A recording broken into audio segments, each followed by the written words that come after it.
কি এই আম্রপালির কণ্ঠে এই শব্দ কেন? বলো বুদ্ধং শরণং গচ্ছামি। প্রথমে এই কথা কেন বলবো স্যার? আগে বুদ্ধদেব আসুক, অধিক জ্ঞান দান করুন, তবেই তো বলবো এই কথা। এই দোস্ত তো লেখাপড়া করেছো, তোমার বাবার নাম কি?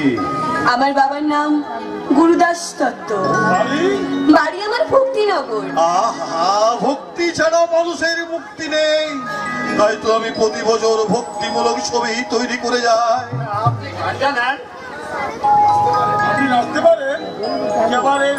জয় গুরু, জয় গুরু, এসব কি বলছো?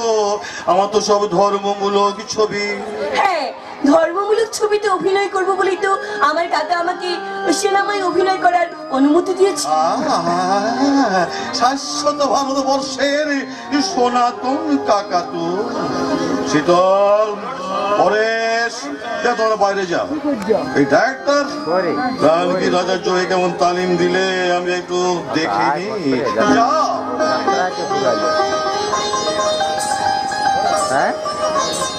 হ্যাঁ, তোমরা পাশের ঘরেই থেকো।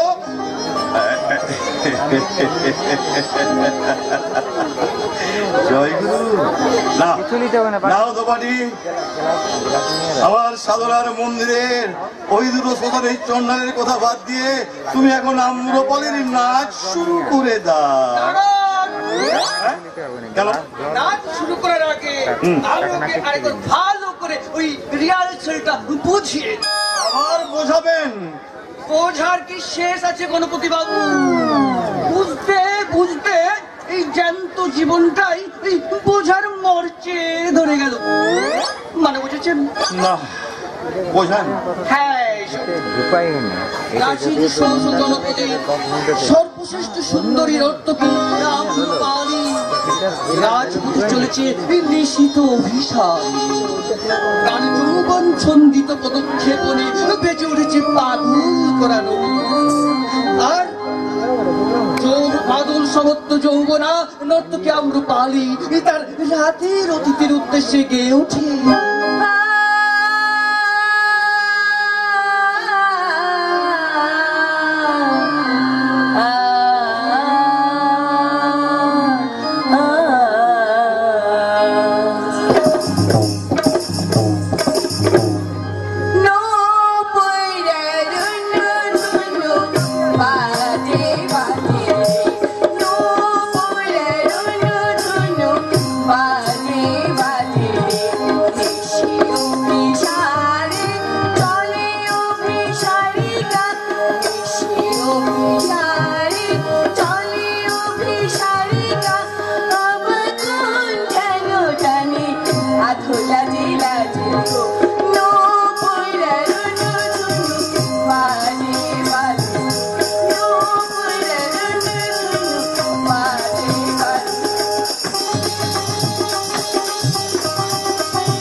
সন্ন্যাসী সিদ্ধার্থ পথ পরিক্রমা শেষে গুম্ফা প্রবেশের মুখে নটিনী আম্রপালিকে মন্ত্র মন্দিত কণ্ঠে বলে ওঠে, বুদ্ধং শরণং গচ্ছামি। আপনি কথা বললেন কেন? বলবো, বলবো আমি ছবির প্রয়োজন, আমি যা খুঁজি তাই বলবো। জয় গুরু রায় সাহেব, আপনি এখন যান, আমি ছবির শেষ দৃশ্যটা একে ভালো করে বুঝিয়ে দিচ্ছি। যান। বোঝান বোঝান, ওই পেটে খেলেছে পিছিয়ে সইতে হয়, ওই সেই কথাটা ওই আম্রপালিকে ভালো করে বুঝিয়ে দেন। মানে বুঝেছেন? অসভ্য অভদ্র হিত চাওয়ার মানুষ আমার মুখটা করে মাটি করে দিলে। জয় গুরু, জয় গুরু। এবার তুই ভক্তি গদ গদ কণ্ঠে বলো আম্রপালি। বুদ্ধং শরণং গচ্ছামি, সংঘং শরণং গচ্ছামি, ধর্মং শরণং গচ্ছামি। এই কথা বলতে বলতে ভগবান তথাগত আগে প্রতিজ্ঞান দান করার জন্যে আম্রপালির হাত ধরে তাকে বুদ্ধ গুম্ফায় নিয়ে চললে। আপনি আমার হাত ধরে আমাকে কোথায় নিয়ে যাচ্ছেন? এখানে তো বুদ্ধ গুম্ফা নেই, তাই তোমাকে পাশের ঘরে নিয়ে যাচ্ছি। আপনি কি আমার সাথে অভিনয় করছেন? অভিনয় করছি না, অভিনয় শেখাচ্ছি। তাহলে হঠাৎ করে আপনি আমার হাতটা এমন করে ধরলেন কেন?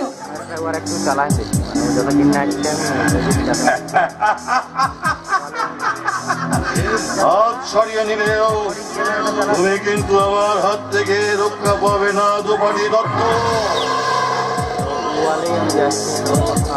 এখন আমি বেশ ভালোই বুঝতে পারছি ধর্মমূলক ছবিতে অভিনয় করবো বলে তুমি আমাকে মিথ্যে জালে জড়িয়ে এখানে ধরে এনেছো।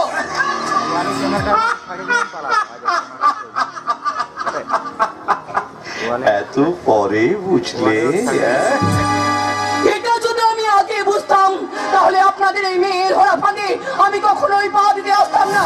আমি আমার সংসার চালানোর তাগিদে আমার অর্থ উন্মাদ টাকা, আমার দাদা হচ্ছে বেকার শ্রমিক ছাটাই, আর আমার ছোট দাদা হচ্ছে শিক্ষার বোঝা বয়ে বেড়ানো মানুষটাকে আমি ছুটতে গিয়ে বলতে পারতাম না, দাদা আমি সংসার চালানোর তাগিদে আমি যাচ্ছি সিনেমায় অভিনয় করতে, তোমরা আমাকে অনুমতি দাও।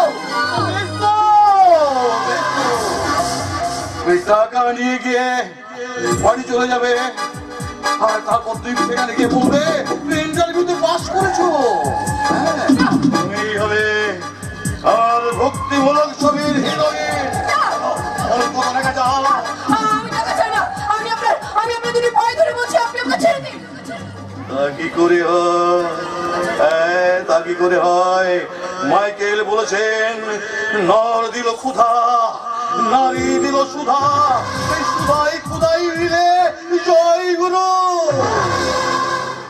আমার স্ত্রী আত্মহত্যা করে মরেছে।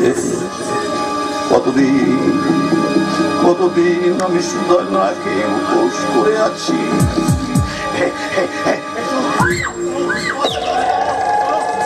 আজ আমাকে ছেড়ে দিন, তা নাহলে কিন্তু আমি চিৎকার করবো। প্রভু তুমি আমাদের সংকল্পচ্যুত করাতে পারবে না দ্রৌপদী দত্ত। আমি তোমার এই দেহ থেকে একটা একটা করে পোশাক খুলে নেব,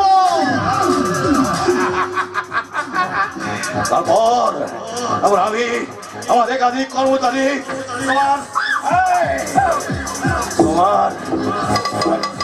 তোমার এই দেহ থেকে খেলা করবে।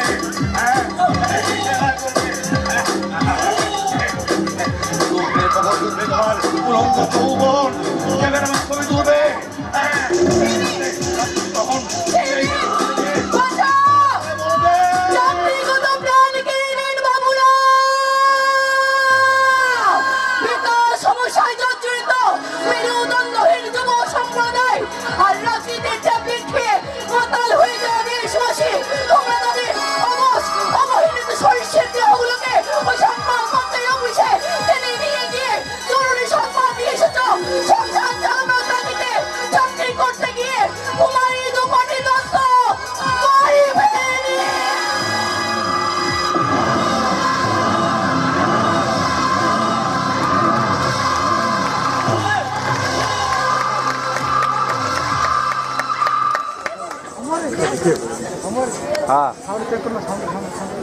দ্রৌপদী দত্ত বাড়ি ফেরেনি। সমুদ্র সৈকতের নির্জন ঝাউবন থেকে এক যুবতীর মৃতদেহ উদ্ধার। প্রকাশ্য রাজপথে যুবক খুন। ডায়মন্ড হারবারের নদীর ধারে এক স্বামী পরিত্যক্ত যুবতীর উপর একাধিক মানুষের পাশবিক অত্যাচার। শহরের এক কুখ্যাত এলাকার এরপরে পুলিশ উদ্ধার করেছে অনেক দেশ বিদেশে আগ্নেয়াস্ত্র, কোকেন, হেরোইন আর বেশ কিছু উলঙ্গ নরনারীর ব্লুপ্রিন্ট। চাকরির ইন্টারভিউ দিতে গিয়ে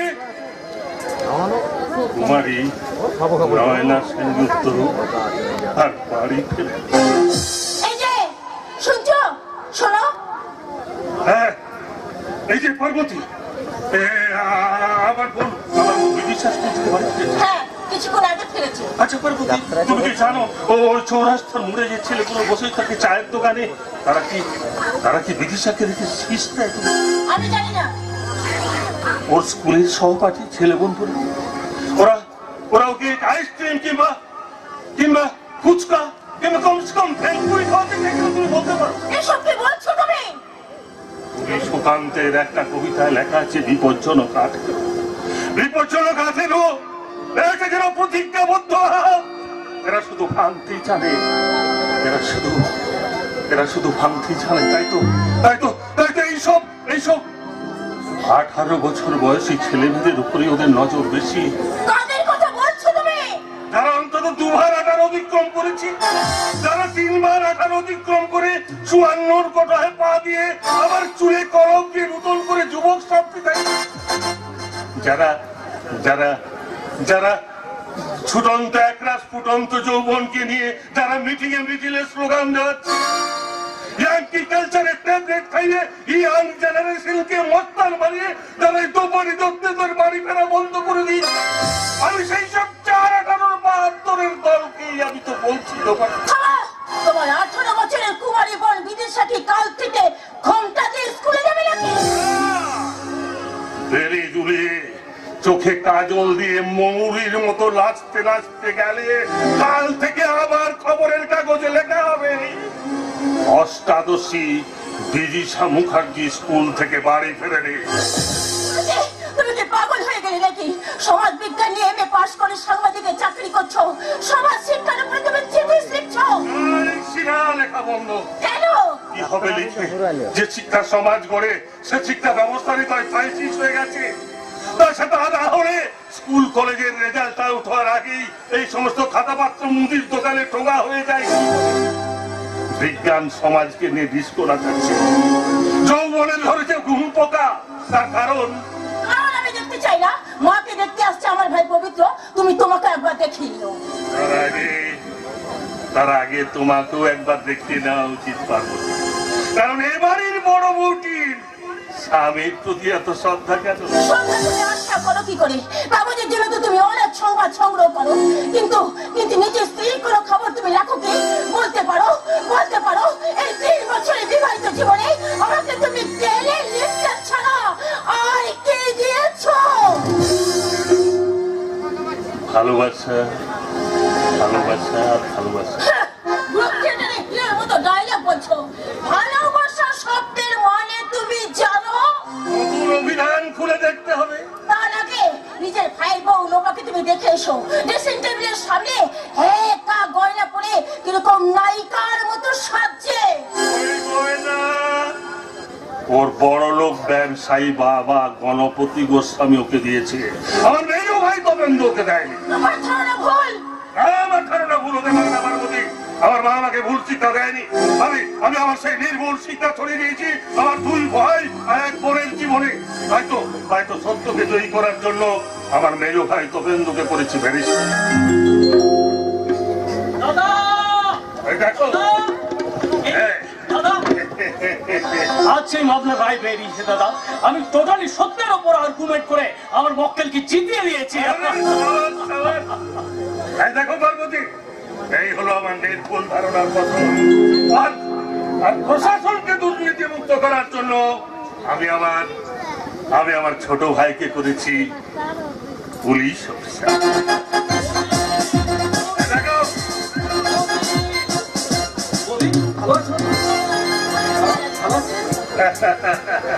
মোদি একটা দারুণ কাজ করেছে। এই সকল কি কাজ করেছো?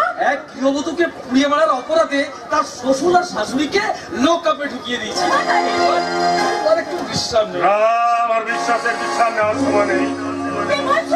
হ্যাঁ ঠিকই বলছি, সময়ের ছুটি নেই, কর্তব্যের রবিবার নেই। দাদা হ্যাঁ আজকের সংবাদপত্রে সংবাদ করে দেখ কুমারী দ্রৌপদী দত্ত বাড়ি ফেরে।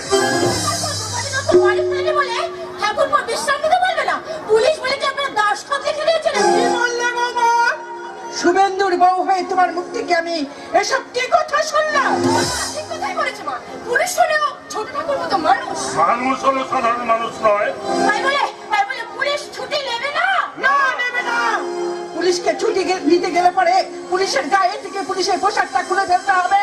কাজের সময় কর্তব্যকে ফাঁকি দিয়ে জনগণকে ধাপ্পা দিয়ে বিশ্রাম নেবে, এটা আমি পছন্দ করি না। তাছাড়া তুমিও শোনো তপেন্দু, তুমি ব্যারিস্টার, আইন তোমার যুদ্ধের হাতিয়ার, তাই তোমার হাতিয়ার সবসময় উত্তপ্ত হয়ে থাকবে ন্যায়ের বিরুদ্ধে, সত্যের বিরুদ্ধে। আর সত্যের জন্ম থাকে ন্যায় থেকে। তোমার মিথ্যাবাদী স্ত্রী তার ভাসুরের সাথে তর্ক করবে, এটা কোন দেশের সততা? আমার মেজ ছেলে আজ বিখ্যাত ব্যারিস্টার, আদালতের মামলায় আজ জিতে এসেছে ভারতে। কিন্তু নিজের ঘরের মামলায় জিতবে কিনা তাতে আমার সন্দেহ। না বাবা, কোনো সন্দেহ নেই। আসলে লোপা একটু ভুল করেছে। কি ভুল করেছি আমি? আরে বাবা, তুমি যে আজ দিবেন্দুকে নিয়ে তোমার বাপের বাড়ি বেড়াতে যাবে, সেটা আগে থেকে বাবা আমাকে বলে রাখুনি। না মানে বৌদির বাপের বাড়ি নয়, আজ মাস্তুচু বোনের জন্মদিন তো, তাই বৌদিকে নিয়ে আমি একটু নিমন্ত্রণ রক্ষা করতে যাবে তাই না? কিন্তু দ্রৌপদী দত্ত যে বাড়ি ফেরেনি সেটা কি তোর কর্মের নিমন্ত্রণ নয়? মানবিকতা রক্ষার অধিকারে আমি আমার মেজ ভাই তপেন্দুকে দিয়ে দ্রৌপদী দত্তদের অপহরণকারীদের বিরুদ্ধে আমি একটা মামলা দায়ের করবো। আর দিব্যেন্দু যে কোনো মূল্যেই হোক এদেশের অসংখ্য দ্রৌপদী দত্তদের বাড়ি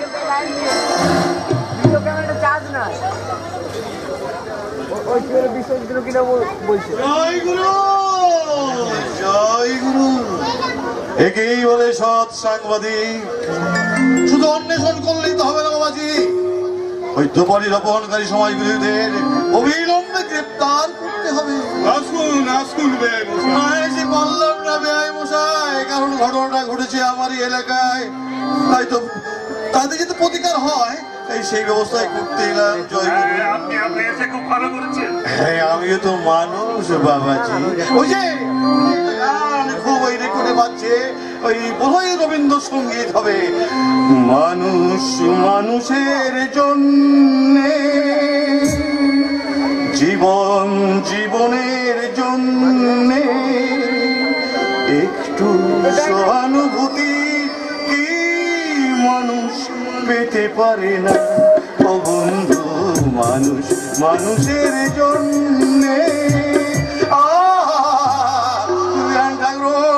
দেশের তোমাকে সহানুভূতি দেখাতে আসতে হবে না, তার জন্য এই বাড়িতে সময় আছে।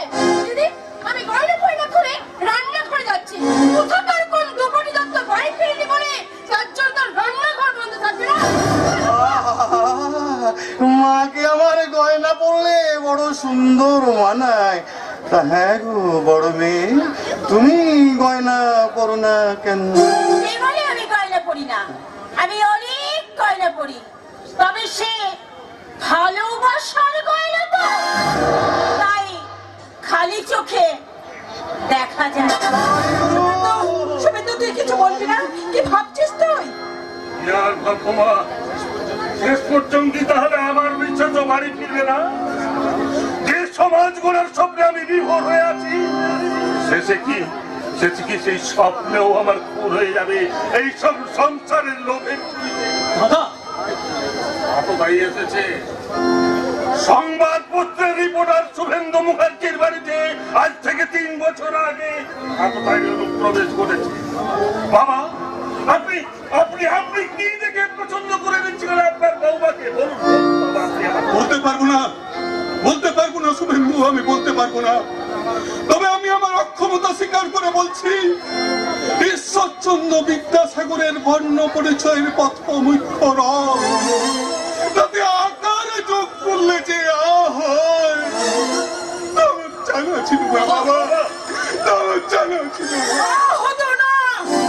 যদি না ওই অসৎ ব্যবসাদারের মেয়ের সাথে আমার মেজ ছেলে বিয়ে হতো। জয় গুরু, জয় গুরু। এ আপনি কি বলছেন বিয়ান ঠাকুর? না, মা একটা ভীষণ ভুল কথা বলে ফেলেছে। তুই মায়ের ভুল ধরছিস কেন? মা বাবা কি ভুল করতে পারে না? পারে। ভুল শব্দটা যখন আছে তখন 100 বার ভুল করতে পারে, কিন্তু আমি ভুল করিনি। তোর বাবা লোভ লালসায় উন্মত্ত হয়ে মাঝে মাঝে ভুল করতে চায়। আমি জানতে পারা মাত্র তাকে টেনে হিঁচড়ে নিয়ে এসে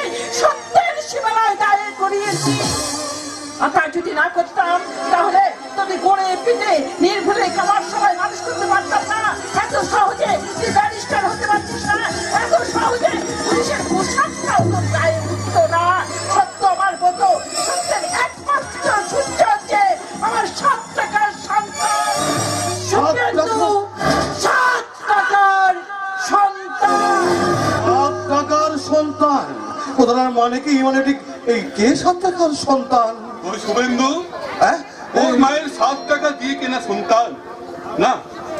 না না মশাই, এতে আশ্চর্য হবার কিছু নেই। আসলে শুভেন্দু জন্মাবার আগে আমাদের দুটো ছেলে নষ্ট হয়ে যায়।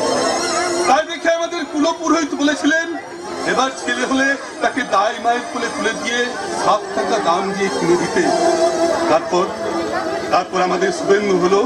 হ্যাঁ হ্যাঁ মশাই, ওকে আমরা 7 টাকা দাম দিয়ে কিনে নিয়েছিলাম। তাই তো আমাদের 7 টাকার সন্তান, 7 টাকার সন্তান। ন্যায়ের প্রদীপ জ্বালে অন্যায়ের অন্ধকার ভেদ করে আমি বের করতে চাই তোর ক্ষুদিত জীবনের দুঃখের কাহিনী। তাই তপেন্দ্র, যে কোনো ভাবেই হোক তোমাকে দোপাটি তত্ত্বের বাড়ির ঠিকানা অন্বেষণ করতে হবে। আর এই যে পুলিশ অফিসার দীপেন্দু, তোমাকে দেশের হাজার হাজার দোপাটি দত্তদের বাড়ি ফেরাতে হবে।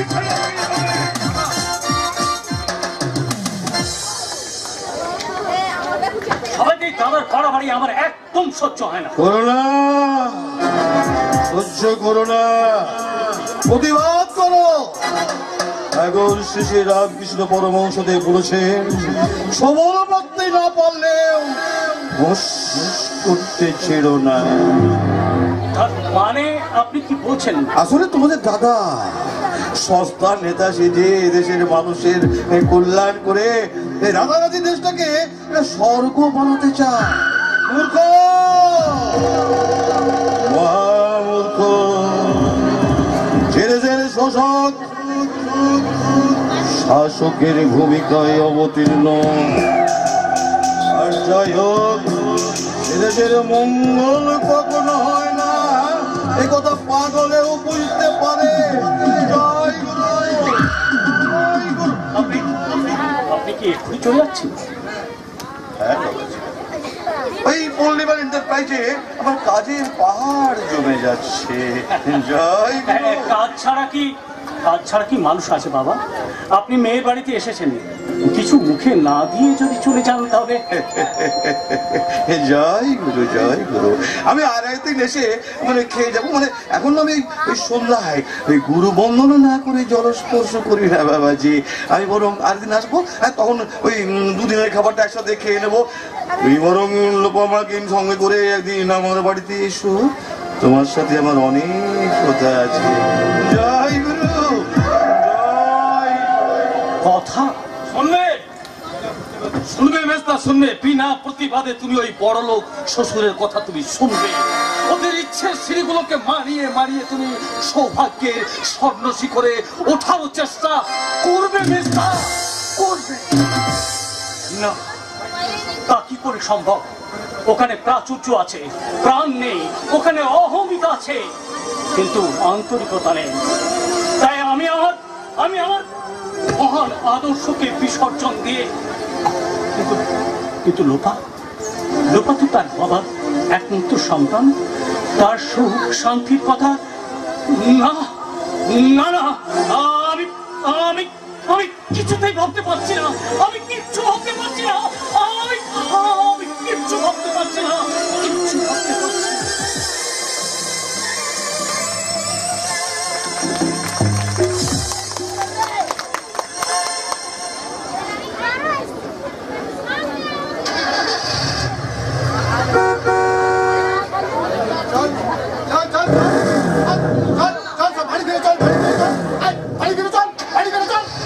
নদীর ধারে ময়দানে চায়ের দোকানে ভেড়ার পালের মতো বসে আছে হাজার হাজার যুবক যুবতীর দল।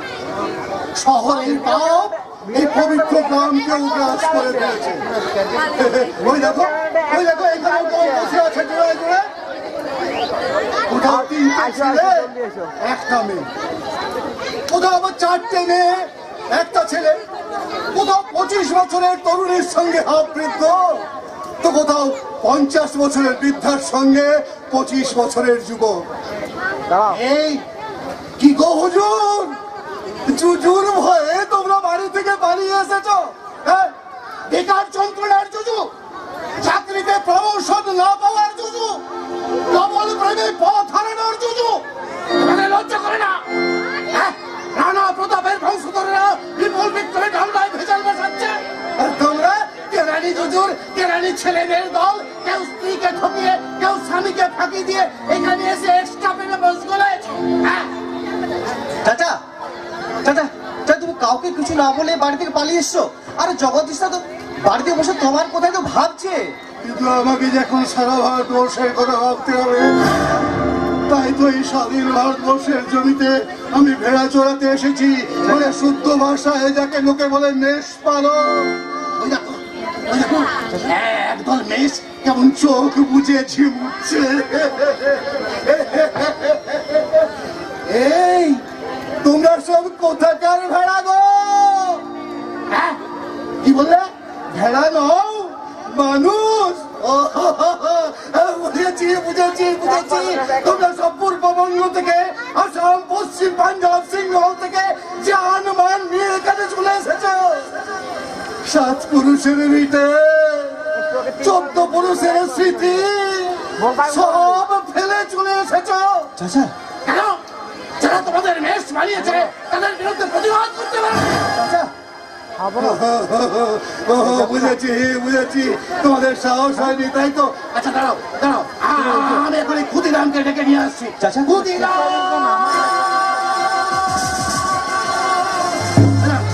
আমি ফাঁকা দোকে সূর্য সেনকে ডেকে নিয়ে আসছি। মাস্টার দা, তুমি আবার শুরু করে দাও তোমার চটপট মস্তাগার লুটবো।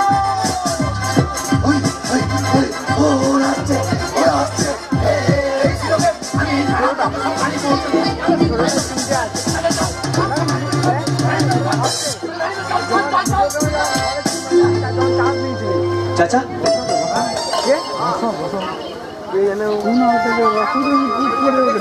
বাবা আছে তো, বাবা আমাকে বলছি তুমি করো, আমি কি জানি বলছি। ভারতবর্ষ এখন একটা ছেঁড়া কাঁথা। এই কাঁথায় শুয়ে সাম্রাজ্যবাদী ব্রিটিশরা 200 বছর ধরে মদ খেয়েছিল। নেতাজি সুভাষ চন্দ্র বোস সেই মদের বোতলগুলোকে ভেঙে পুড়িয়ে দেওয়ার জন্য বোম ফেলতে ফেলতে রেঙ্গুন থেকে কলকাতায় আসছিল, সাইরেন বাজছিল। আর তাই শুনে এদেশের একদল কচি খোকা এই কাঁথাটাকে চিড়ে 2 টুকরো করে দিয়েছিল। চাচা কিন্তু জুজুর ভয়ে পালিয়ে বেড়ানো মেসাবকের দাও। তোমরা কি এই কাঁথাটাকে আরো টুকরো হতে দেবে? আমার মনে হচ্ছে এই কাঁথাটা আরো টুকরো টুকরো হয়ে যাবে। কিন্তু না, তোমরা টুকরো হতে দিও না গো।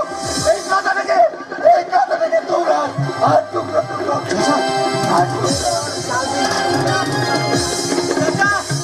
তুমি যেও না, বাইরে অনেক ট্যাক্সি বাস আছে, চাপা পড়ে যাবে কাকা, যেও না। সেই থেকে দাঁড়িয়ে পা দুটো যন্ত্রণা হচ্ছে, কিন্তু হৃদয়ের যন্ত্রণার কথা আমি কাউকে বলতে পারছি না। জ্যোতিষা আর তো বাস নেই, তাই না মুস্তাক? লাস্ট বাস এই কিছুক্ষণ আগে চলে এলো, আমি তো লাস্ট বাসে ফিরলো না, আজও বোধ হয় বাড়ি বাড়ি ফিরলো না। মুস্তাকদা, হ্যাঁ মুস্তাকদা, তুমি তো কলকাতা সিনেমা কোম্পানিতে কাজ করো, কোথাও দেখো নি আমাদের হতভাগিনী বোনটাকে? কই আর দেখলাম রে, দেখলে কি আর তাকে আমি সঙ্গে করে নিয়ে আসতাম না? বোনটা সে 10 দিন আগে ইন্টারভিউ দিতে গিয়ে আজও বাড়ি ফিরলো না। কাকা কলকাতা গিয়ে কাকে কি বলে এলো, খবরের কাগজে খবর বেরোলো দ্রৌপদী দত্ত বাড়ি ফেরেনি। অবস্থায় না বলো না, অবস্থায় না বলো না, দোপাটি কি সত্যি আর কোনোদিনও বাড়ি ফিরবে না? অবস্থায় না, দোপাটি কি আর কোনোদিনও বাড়ি ফিরবে না? সেদিকে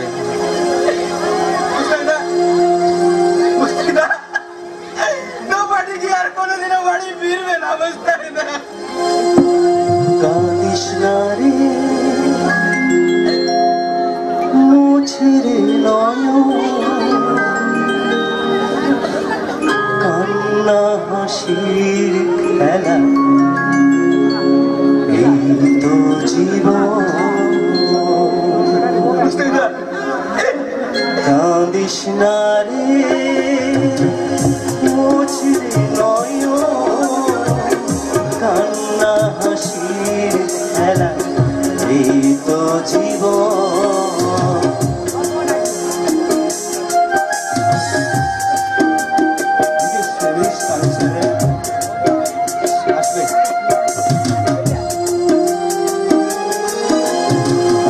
জীবনে আঘাত যত আসবে আসবে বুকু ভরা বেদনায় হৃদয় আসবে।